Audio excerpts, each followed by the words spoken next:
Hey, what up, y'all? This is gonna be about Will Smith allegedly sued for SA. Let's get it.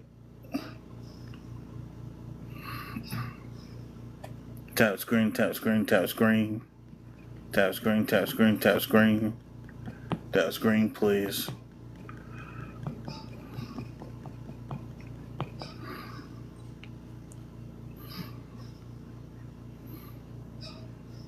You start smelling her funky ass, and then you don't know what to think about Will Smith.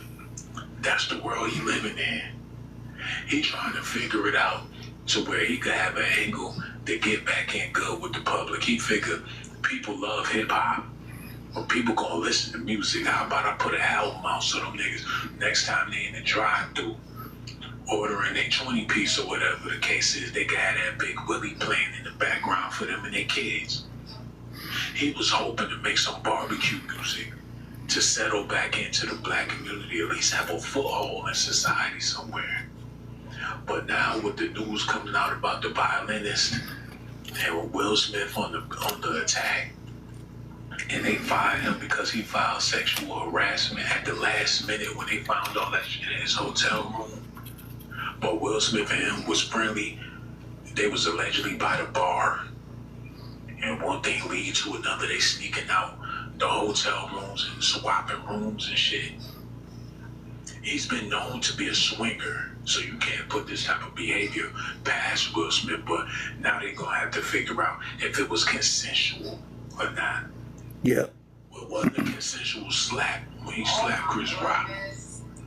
And we all thought that it was. We was hoping that it was planned or it was staged or it was a skit.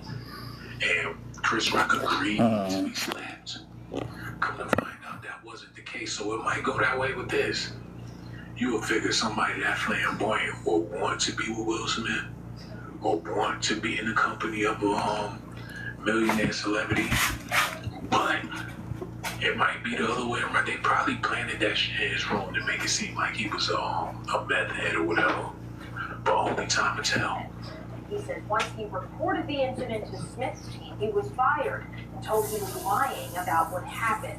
And just coming in, a statement from Will Smith's attorney saying, Mr. Joseph's allegations concerning my client are false, baseless, and reckless. They are categorically denied, and we will use all legal means available to address these claims and to ensure that the truth is brought to light.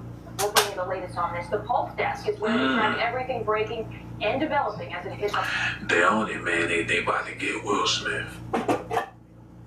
He might just have to do that time. He might just have to put his head down, go in his cell, and go through it like a man. He needs to start working on his calisthenics, push-ups and squats. But this man ain't got nothing to lose. His violin whack. He got fired from the tour. Now he about to take it upon himself to sue Will Smith, and the whole world is watching. Lil Rod is watching. All of the people that tried to sue Diddy is watching. And even if he don't get a dime, the sympathy. The next time he play at an orchestra, they gonna give him a moment of silence and put the spotlight on his ass. Because that's what Will Smith tried to take from him, allegedly. He gonna get some justice somewhere in America, man, especially with a face full of cake up. Somebody gonna write him a check. Ellen DeGeneres might reach out. Will Smith might just have to pay him a couple of bands. Jada Pinkett might pull up on this young man, open up her purse, pull out the racks, give him the money. And when he looked through the money, it's a Tupac CD in there somewhere. Jada Smith might have to hold that L for his father, get in the ring with this man, and let him beat his ass for his father's honor.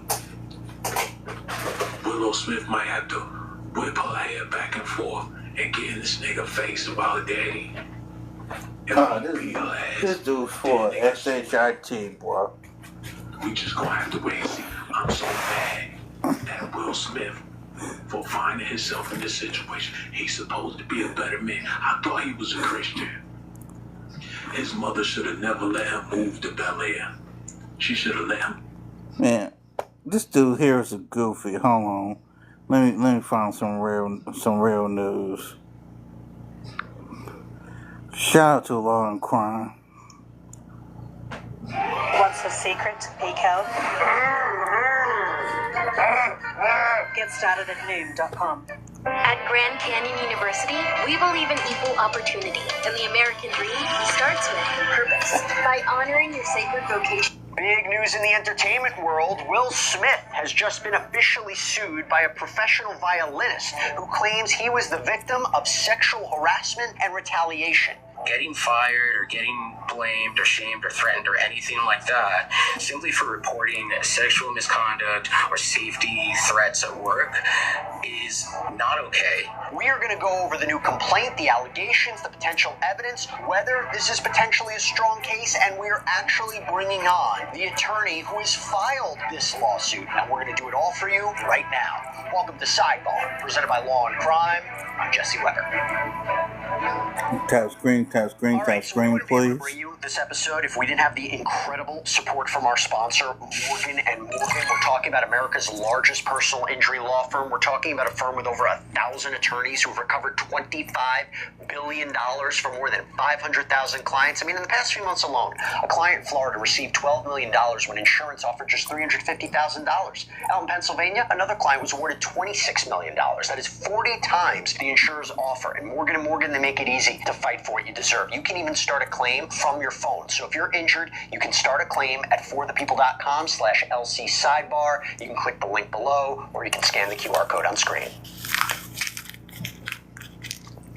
Okay, we've got another celebrity lawsuit that has just come out. It is making waves. This time, the person getting sued is Will Smith. That's right, the 57-year-old actor, musician. He is being sued Will Smith, by a 57? professional violinist who appeared, or was going to appear, I should say, on Smith's tour. And this is a bombshell sexual harassment and retaliation lawsuit. Now, when I say that, you may have an idea of what the allegations are.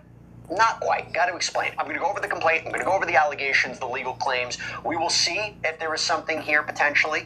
And remember, these are just allegations at this point. Smith has a right to defend himself. Nothing has been proven in a court of law. He has not been held liable. But we have to lay out what's here in this complaint. So first, I should tell you who's bringing this lawsuit. And that's interesting. This is a lawsuit that was filed out in California State Court on behalf of Brian King Joseph. Now, before I get into what he alleges, first thing to note, his attorney, so the one filing this lawsuit on his behalf, is Jonathan Delshad. We just talked about him a few days ago because Delshad brought those lawsuits against actor and producer Tyler Perry on behalf of two men who claim they were sexually assaulted by Tyler Perry. We're talking about Mario Rodriguez. That lawsuit that was just filed only days ago, we broke down the entire thing on a previous episode of Sidebar. You can go check it out. But it is interesting that now he is representing another client suing a major celebrity figure in the entertainment industry. And as I mentioned, we are going to be bringing in Mr. Delshad in a minute to talk about this and him filing this lawsuit on behalf of Joseph. But back to Brian King Joseph, okay? First of all, you may know him because he apparently appeared on season 13 of America's Got Talent, made it to the top 3. So you might know who he is. Now, the complaint starts off by saying, that if you don't know who he is a professional violinist who was employed by the defendants in this case in connection with a live music tour. So he acted as a musician and a crew member. Now, I want to stop right there. First, he's not only suing Willard Carroll Smith, yes, that is Will Smith's real name, didn't know that, that's apparently his full name, but also this management company that was associated with Will Smith, Tradeball Studios Management. And this is the most important part. If you were wondering, well, is that part even true, right? Was there even a connection? Is he a complete stranger? There is video that Joseph posted on his Instagram back in December of 2024, showing him on stage, playing the violin, where Smith appears to come on stage and introduces him saying, Brian King Joseph, ladies and gentlemen. So this was posted December 15, 2024. Now, Joseph claims that around November of 2024, he was contacted by Smith's people to come out to the actor's house for an introduction, for a potential recording opportunity. He apparently goes there, plays the violin for Smith, claims that Smith invited him to join him at a performance in San Diego, and then join his tour, the Based on a True Story 2025 tour. And he claims he played at that San Diego show, which, by the way, that video that I just mentioned seems to be from, because Joseph, in the caption to that, posts, "Still pinching myself, 2 sold-out nights with the one and only Will Smith at the Observatory North Park," which is in San Diego. So anyway, okay, we're going to print the same 2-color job on every press. First of all, we'll check for off contact, friendly water-based North Park, which is in San Diego. So anyway, he claims that Smith wanted him to become more involved in the performances, that he was a valued member of the team, that he wanted to provide him more stage time, that he even invited Joseph to play on Smith's tracks. And this is where Joseph claims that Smith said to him, quote, "You and I have such a special connection that I don't have with anyone else." And apparently more things to that effect. Keep that in mind. Now, this next part is very important for the legal case, okay? So Joseph claims that he was provided information about the upcoming global tour that he would be a part of, or seemingly would be a part of, that would last for several months, and, quote, "in reliance," an important legal phrase there, "in reliance of that tour, Joseph allegedly told Smith's representatives that he's going to be spending all this money, thousands of dollars, for more music equipment, medication, and other things that he's going to need for the tour." Fast forward, March of 2025. This is the key month. So Joseph claims that he joined Will Smith for the Las Vegas part of the tour, and that all the hotel rooms for him and the crew, they were booked by the defendants, that no one besides the crew or hotel staff had access to his room. And he claims that he left his bag in the van that was moving the crew around from place to place. And when he asked management to get his bag at 3 p.m., management claims they couldn't find it. But then 2 hours later, they allegedly came back with the bag. They found it. So then Joseph claims on the night of March 20th, he goes back to his hotel room and claims there was, quote, evidence that someone had, quote, unlawfully been in his room. He claims hotel security checked it out, said there were no signs of forced entry, meaning no one broke in, that the only people who would have been in there were supposedly Smith's management team. And if you're wondering, how can he prove this? Well, Joseph claims this was documented by phone calls between him and hotel security. So obviously, they would subpoena the phone records through the course of discovery, right? This case advances. Now, I'm going to read you this next part from the complaint verbatim, because you may also be asking, well, how does he know that someone was in his room? Quote, "The evidence included a handwritten note addressed to plaintiff by name, which read, 'Brian, I'll be back no later 5:30, just us, drawn heart, Stone F.' Among the remaining belongings were wipes, a beer bottle, a red backpack, a bottle of HIV medication with another individual's name, an earring, and hospital discharge paperwork belonging to a person unbeknownst to plaintiff. Plaintiff feared that an unknown individual would soon return to his room to engage in sexual acts with plaintiff." Now, Joseph claims that he immediately notified security and Smith's team about what had happened, quote, "obtained photo documentation," so not sure if that means he took photos of the note and these items, because obviously that would be very important for his case, that he changed rooms and called the non-emergency police line as well. So if he can prove that all of that happened, and there are police and hotel records to confirm that, that is going to be very important. Now, I will say real quick, okay, a couple of questions. Who is Stone F? Is there surveillance footage from the hotel that could be subpoenaed to see who may have entered the room? I mean, this was supposedly only last year. And from a legal point of view, could Smith's defense attorneys argue that drawing a conclusion that someone wanted to engage in sex acts with Joseph is too far a leap based on this evidence, right? How do you connect that to Will Smith and his team exactly? I get it. Yeah, Rooms, but how do you connect that back to Smith? But I'm going to bring on Joseph's attorney in a little bit, so hopefully he can clarify a little bit about this. Joseph claims the next day, so March 21st, he goes back to LA to support the crew and the cast for a pre-recorded show. However, he alleges that Tim Miller, the complaint doesn't really explain who that is, but Tim Miller talked to him and said, "It's too late for you to come through the crew entrance, and that we'll just see everyone. We'll see you in New Mexico for the next part of the tour." But then Joseph alleges a few days later, Miller blames him for what happened in that Las Vegas hotel room incident, and that Joseph was ultimately fired. Quote, "When plaintiff requested for further reasoning, Tim Miller, acting on behalf of defendants, redirected the blame for the termination onto plaintiff, replying, I don't know, you tell me, because everyone is telling me that what happened to you is a lie. Nothing happened, and you made the whole thing up. So tell me, why did you lie and make this up? Now that raises a pretty interesting series of questions, right? Did Miller actually say that to Joseph? And if so, was this a way to just, discredit Joseph? Or alternatively, why did he really believe that? Are there those refuting Joseph's narrative? In the complaint, Joseph alleges that he was shocked by this accusation from Miller, that he submitted evidence and a timeline, but, quote, defendant never made any effort to verify if the safety concern was true or not. One call to the hotel security would have been sufficient. Instead, defendant was intent on firing plaintiff because he reported the attempted sexual assault. Miller also indicated in person and via email that the tour was, quote, moving in a different direction, which was part of the reason for plaintiff's termination. However, following plaintiff's report and termination, defendant hired another violinist to assume the same position on the tour.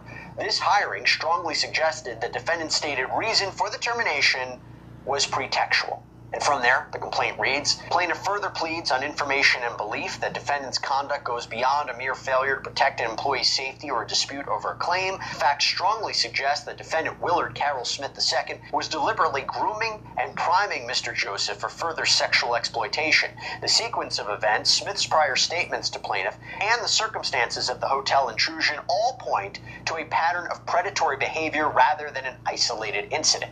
Defendant's actions caused plaintiff severe emotional distress, economic loss, reputational harm, and other damages. Plaintiff was also harmed as a result of the stress of losing his job. His health deteriorated, causing major psychological damage. Plaintiff suffered from PTSD and other mental illness as a result of the termination. Now, before I get into some early thoughts that I have on this and the actual legal claims and causes of action, Joseph did apparently post the following video on Instagram just days before this lawsuit was filed. Earlier this year, I was hired to be a performer on a major tour with somebody who is huge in the industry. So I was excited, proud of myself for getting the opportunity. Tap screen, tap screen, tap screen, please. Unfortunately, some things happened, Please and tap I can't screen. get into the details of exactly what that was, because it's already a legal issue right now. But the reason why I'm speaking out about this is because getting fired or getting blamed or shamed or threatened or anything like that simply for reporting sexual misconduct or safety threats at work is not okay. So he didn't really get into who he was talking about or the legal claims before the filing was made public. Okay, before I get into the legal claims, if this did happen to him, and he can prove it, and remember, we're talking about a civil case, it's not a criminal case, the burden of proof is much lower at trial. It is upsetting, okay? And you can see how much of a negative effect this would have had on him. However, I do have to ask, based just on the four corners of this complaint, is this a bit speculative? Attaching this one bizarre episode to Will Smith and a pattern of predatory behavior, is it too much of a leap? Is there enough connective tissue there? How can you suggest that Smith or his team were part of this or were responsible? Does there need to be more proof of sexual exploitation here? What were the other alleged comments that Smith made to Joseph over time? Is that one posted comment in the complaint, is that enough from Smith about a special connection? Is that overtly sexual? Is this just about an artistic connection?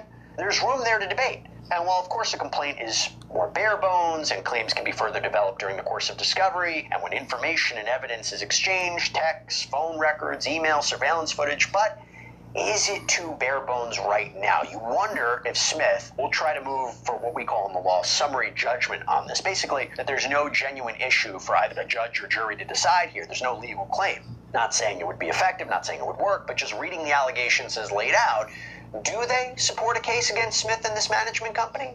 Maybe, maybe not. But maybe I'm a little overly critical. We're going to bring on Joseph's attorney in a little bit, clarify this position, so stay tuned for that. Let me go through this, okay? These are the causes of action. So the first cause of action or claim is for retaliation violation of California law. Basically, the argument is it is illegal for an employer to fire or discriminate against an employee who reports on being sexually harassed. Now, again, Joseph will have to establish that he engaged in protected activity, namely properly reporting sexual harassment, and that this firing was due to that reporting. Again, Smith, I would imagine, would argue he didn't fire him because he reported sexual harassment. Maybe he was fired for a different reason, that we fired him because maybe we legitimately believed he made it up, or we fired him because we didn't think that he was good anymore, right? The conversation that Joseph had with Miller, that's Joseph's allegations of that story. What would Miller say happened during that conversation? The timing of the alleged firing and the alleged incident is an issue for Smith, right? It's an issue for his team, though.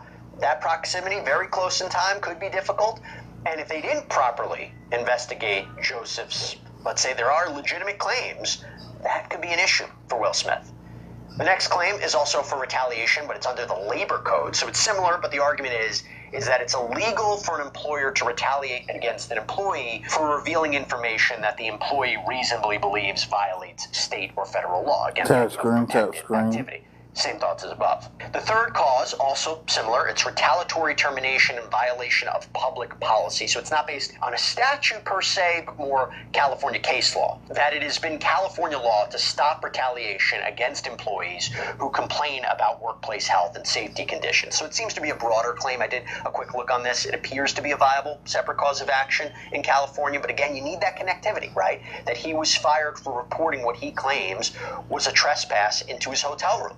Protected activity. And again, this will be very fact-specific about what happened in that room, how he reported, what Miller allegedly said, what Smith and management, what they allegedly knew about this.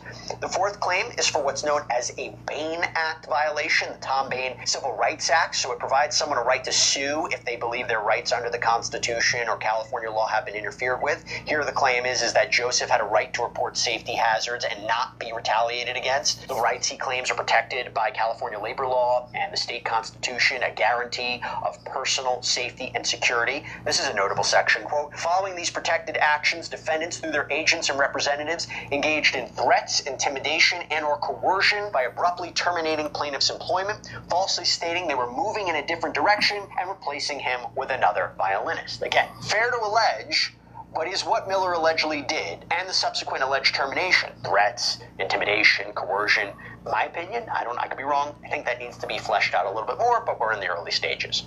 Fifth cause of action, Ralph Act violation. So this is the Ralph Civil Rights Act of 1976. It protects people from violence or threats because of sex or sexual orientation. And the claim here is the alleged intrusion into his hotel room was a violent act or a threat or intimidation of a sexual nature. Quote, the circumstances, including the personal nature of the items left behind, the note addressed to plaintiff, and prior statements by Smith to plaintiff, such as, you and I have such a special connection, support the inference that plaintiff believed that the substantial motivating reason for the unlawful entry and related conduct was plaintiff's sex and or sexual orientation. Again, goes to the idea of, is that alleged statement from Smith overtly sexual and enough to establish that Joseph had a reasonably based belief and inference that he was fired and retaliated against because of sex and sexual orientation. 6, we have sexual harassment in violation of the California Fair Employment and Housing Act, which essentially protects employees from harassment or discrimination.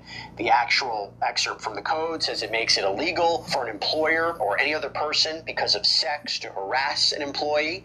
Further states, an employer may also be responsible for the acts of non-employees with respect to harassment of employees. And here Joseph claims that he was employed by the defendants. He was working out of California for preparing for the tour. That's why, by the way, it's California law violation, California jurisdiction, that someone broke into his hotel room while on tour for the defendants. So we're talking about a course of employment. And there was allegedly a note that was left with the intent to engage in sex acts, according to him, a note that was left in a hotel room that was assigned and arranged for by the defendants.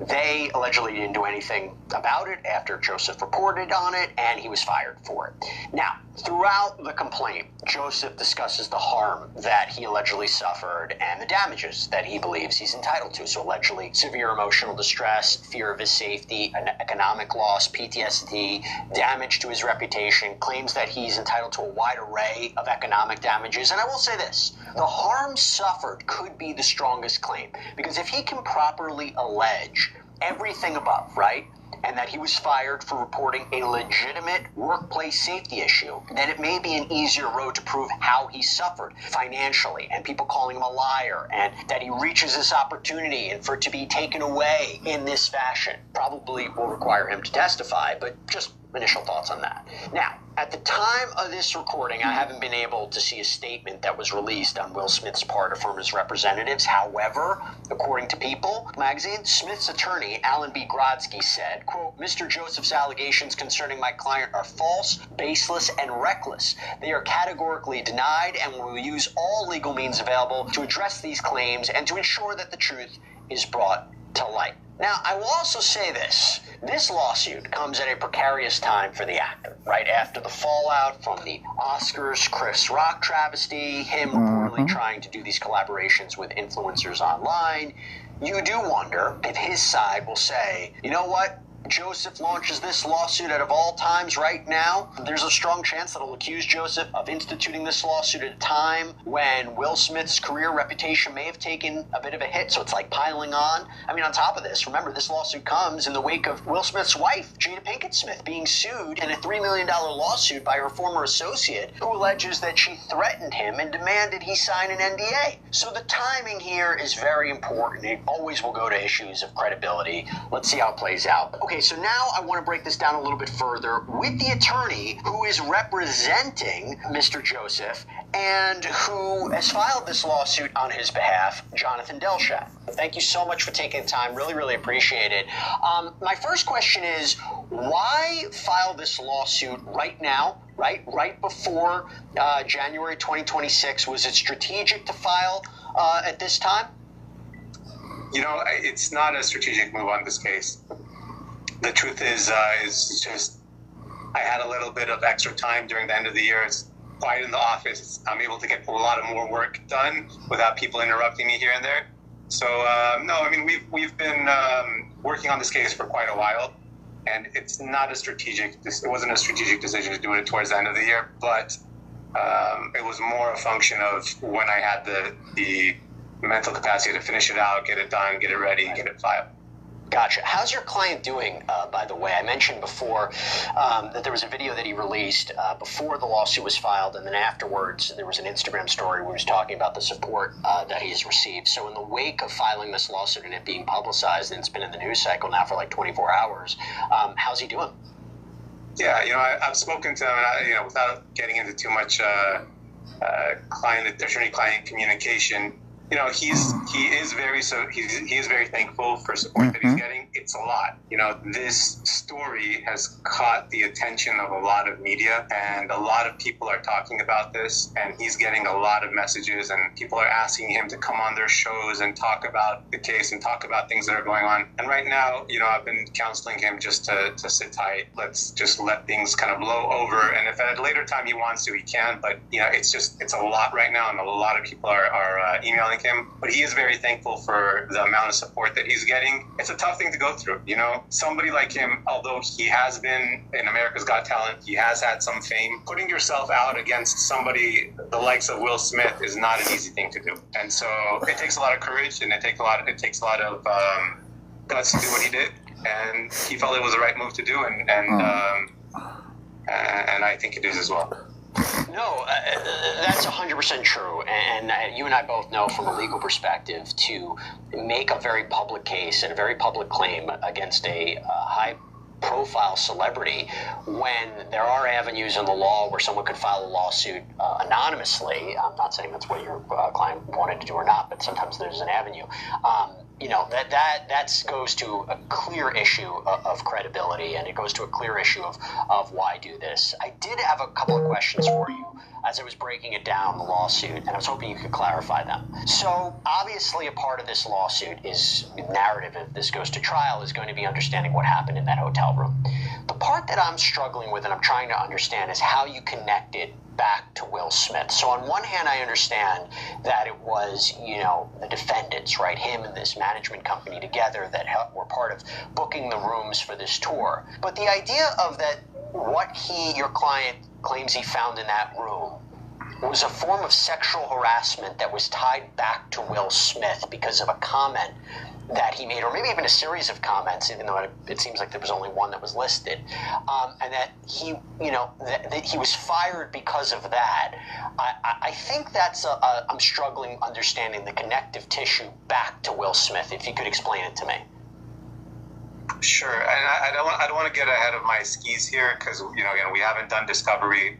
We don't know what the facts are going to bear out. But again, the allegations here so far, I think the main allegations in our complaint are that it's some type of retaliation for reporting sexual harassment. So that's the main thrust of the arguments here. Again, what was written on the note, that was allegedly written on the note, everything I'm going to say is allegedly because it's all based off of the complaint information and belief at this point in time. I've seen some of the evidence. What was allegedly written on that note and what was presented to him and what Mr. Joseph, my client, reported to his employer, in my mind, is a clear reporting of sexual harassment. And so that's where we think that the case is the strongest, and that reporting was then taken to and reviewed by management. And then after that, he was just completely wiped off the tour.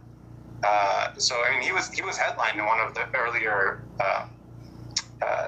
concerts that they did with Will Smith, and Will Smith brought him on stage with fanfare, and people loved him. And then all of a sudden, they're like, "Well, we don't need a violinist anymore," and then they went ahead and hired another violinist.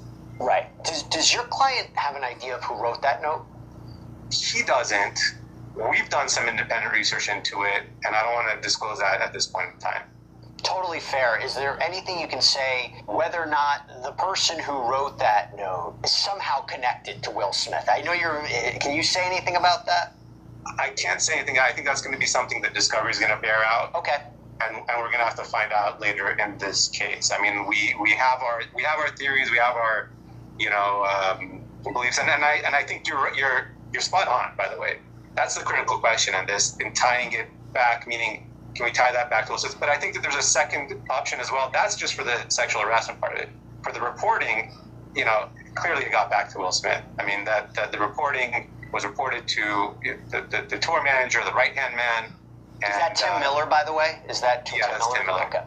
Okay. Right. Yeah. And so that, that's, I assume you're not asking about that, about the retaliation for the reporting. I'm assuming you're asking about, did he know that was in there? And then the question becomes, why is he retaliating for reporting? And that's the critical question here. So I have a meta question. So let me first start with the Tim Miller part, because you brought it up. Based on that perceived alleged conversation, it couldn't an argument be, and I understand your argument would be they didn't even properly investigate his claims. They didn't even look into it. They should have spoken to at least hotel security. That wasn't done. That was the minimum that was required.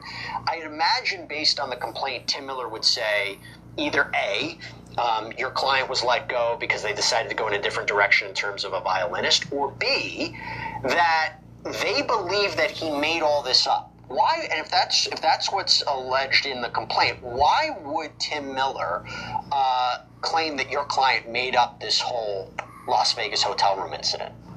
Why would he claim? I have no idea why he would make that claim. I mean, that's something that we're going to have to bear out in discovery. But that's precisely what goes to this concept of pretext, right? When something just doesn't make sense, when you're like looking at typically when an employee is hired to do a job and they're doing it well, the employer is happy with that employee and they want to continue employing them. They're making money off of them. And so at a certain point, if something happens and they just for weird reasons let go of the employee, you got to look back at the employer and say, is that the real reason they're doing this? Is there something else going on here? And that's kind of precisely what we're going on with here, is that it just doesn't seem plausible that you would let somebody go for reporting this unless there was something bigger going on. I guess the question is, do you know of anybody that would support Tim Miller? Like there were cast or crew who said, listen, I thought Joseph was making this up. Like, do you know of anybody that is going to come forward and say that? Because that seems to be, based purely on that conversation, that Tim Miller was told by someone or several people that this wasn't true. Unless you're saying this is completely, he doesn't have anybody. I mean, all Tim Miller would have had to have done was call security at the hotel, and they would have pulled up the cameras, and you would see that it was true. That's it. It was very simple. So to say that it was being made up, I think I don't know if that's the argument they're going to make when we take Tim Miller's deposition. I don't know if that's what he's going to say. He's going to say something else. But if that is what he says, I mean, why didn't you just do a quick call to the security department? These Vegas hotels have very tight security. Very tight. I was going to ask you, did you have an opportunity to review the surveillance footage to see who may have entered your client's room? We know that there's surveillance footage out there. Okay. That's fair. That's fair. I just want to go back to Will Smith for a second. And correct me if I'm wrong, but there was one comment that was listed in the complaint, and this is an overarching claim of sexual harassment. To be clear, is your client alleging that Will Smith ever sexually harassed him or propositioned him in any way? I don't think that's not the claim that's being made in our complaint right now. 100%, but the comment that Will Smith allegedly made to him was put there for a reason. No, it was that comment that he allegedly made, and I believe there was even a reference to other unidentified comments that would give him rise to believe that whatever was left in his hotel room went to this claim of sexual harassment in a way. Right. I think that remains to be seen. I don't want to get ahead of my skis on that. Those are facts that are going to come out in discovery. And you're asking me to kind of hypothesize on what may have happened in this case. And again, as an attorney, our job is to advocate for our clients, to figure out the facts. At this point, the only side of the story I know is from what my client tells me. Sure. We want to do the discovery. We want to get into the weeds of this case. We want to figure out exactly what happened, who was involved in this, and there's ways that we can figure that stuff out. And slowly by slowly, as things come out, we're happy to come back on and give you updates and let you know what we found. But I don't want to get ahead of my skis on this stuff. Totally fair. But let me just ask you this. Was there another quoted comment that Will Smith allegedly made to your client that you know about that you could have included? Tap screen. And I think tap screen, please. There were other comments that might have been made that were similar to that. Do you know if there were other comments that Will Smith allegedly made to your client in that vein? Again, I'm not trying to be cheeky or anything like that. I actually don't recall if my client told me other things or maybe I wasn't focused on it. It could be that I was made aware of other things and I decided not to put them in there. I wasn't hyper-focused on that issue. Just again, because when we're dealing with complaints and sometimes we do leave stuff out of complaints because we want to prove them later. And in California, you don't need to, specifically plead every little fact that's involved. So at this point, I don't recall why it was that I maybe only included that one statement. I wish I could give you a better answer than that, but I don't want to. Totally fair. I just was curious.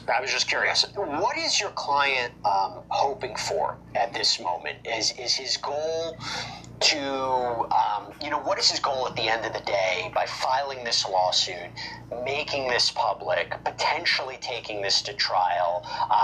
There's multiple causes of action. When you're dealing with these kinds of causes of action, there could be, quite a hefty damages award if this goes to trial. What is he looking for at this point? Look, my client, like all clients, that at the end of the day, they're not the ones who brought this. It's always, a lot of times people ask the plaintiff's client, well, you brought this lawsuit. No, we didn't. When the defendant acts in a certain way that's contrary to the law, the plaintiff has the right to bring a lawsuit to get justice. It's a better system than, other countries have where, justice is fought out with weapons or other things, right? This is the way that he gets to vindicate his right to be free from retaliation in the workplace or be free from sexual harassment in the workplace. These are the ways that he gets to retaliate. So, it wasn't he that made this public. They acted in a certain way towards him, which caused this lawsuit to happen. Now, what does he want? Like all clients, they want justice, right? They want whatever the law thinks is fair for them. And so in this case, we didn't even put a dollar figure in the complaint. We want the jury to decide on their own what they think that his damages were. And whatever his damages were, that's what he's looking for. I mean, he's not looking to hurt Will Smith or cause him any more unnecessary pain or suffering or anything like that. But at the end of the day, he wants justice for what happened to him. He had a career trajectory that was looking really good when he got hired for this tour, and everything went sour as soon as he reported this issue. So that's kind of, how do you make him whole? How do you come up with that number? That's something that a jury's really good at doing after listening to the evidence. But, we have a long ways to go till we get there. And finally, before I let you go, there's a big part about this complaint about the harm that your client suffered, right? The financial harm, the emotional distress, the PTSD. What if you can describe, what has life been like for him since his time on the tour ended?